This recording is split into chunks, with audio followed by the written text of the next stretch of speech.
Whether your cup of tea is a furry critter or scaly friend, adopting and caring for a pet is a common and enjoyable practice that a majority of people have taken part in. While having a critter will certainly add joy to your life, it's sure to add other things that some people don't always anticipate. Animal owner and rescuer Chris is an employee at a local pet shop in the Elgin area. He owns over 70 different types of animals, ranging from tiny anoles and tarantulas all the way up to a feisty Rottweiler. His passion for animals ensures that when a customer walks in with the intention of adopting a new friend, that he makes them well aware of how to best care for the animal. The guy wanted to not get a filter for his fish tank. He just wanted to do an aerator, which he already had at home. And I would almost let that one slide for maybe like one goldfish or something inside of a fish tank. But he was trying to do like gourami and sick, you know what I mean? While most animal owners have the best intentions of taking care of their pets, many people still believe misconceptions about owning certain animals.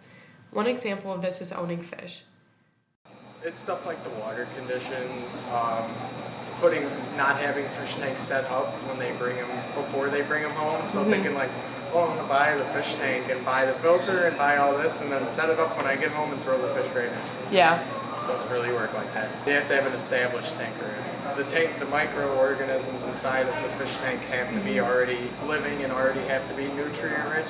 That's why I use all live plants and stuff like that, and I usually have my tank running for about 3 to 4 days, along with adding primer and like all that kind of stuff to it to start off the microorganism.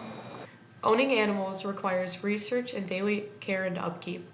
It's a learning curve for sure, and some days you might not want to go home and clean a fish tank or change bedding after a long day of work. Every day I'm in my reptile room for an hour plus, and that's just something I have to do every day. It's not something I necessarily want to do, especially after coming home from a one to close. Like, you know what, the last thing I want to do is go sit in there and have to do all my maintenance change and this, doing that. But I'm going to do it when I get home, because when I got those animals, that's me being responsible for them. And regardless of if I'm tired today or I want to go home or I want to do this, I'm going to go home and I'm going to do it before I do anything else. It's going to be the first thing I do is go in there and spend an hour with all the animals at home. Finding information on any animal is only a Google search away, allowing pet owners to quickly decide if they are ready for the upkeep of an animal. There's so many resources today, YouTube, Google, all that. You should become an expert before you even have the animal, because it's so easy to, you know what I mean? It's not like times where they had to have the animal and then some guy had to write a book and then this and that. It's all already out there. Just stop, you know what I mean? Don't just walk into the pet shop and be like, that one's kind of cute, you know what I mean? If you see it here, you like it, go home, watch a bunch of YouTube videos on it like a normal person. You're going to find all the stuff you need to find, and they actually have a lot of good forums and stuff for caring for all those. All animals require specific care. No two animals are the same in how you should go about caring for them. And certainly, while some are easier to care for than others, dietary and habitat specifications should not be ignored. I've seen people on YouTube and stuff who have them all living in like a room. Like have a beardy, have a Chinese water dragon, have a Knowles running around all in the same room. So people think that's like the coolest thing ever. People think that's like the coolest thing.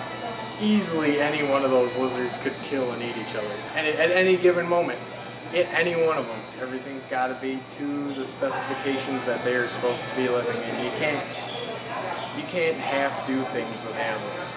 They're living things. You don't cheat your way out. You don't make it quicker, make it easier, make it cheaper.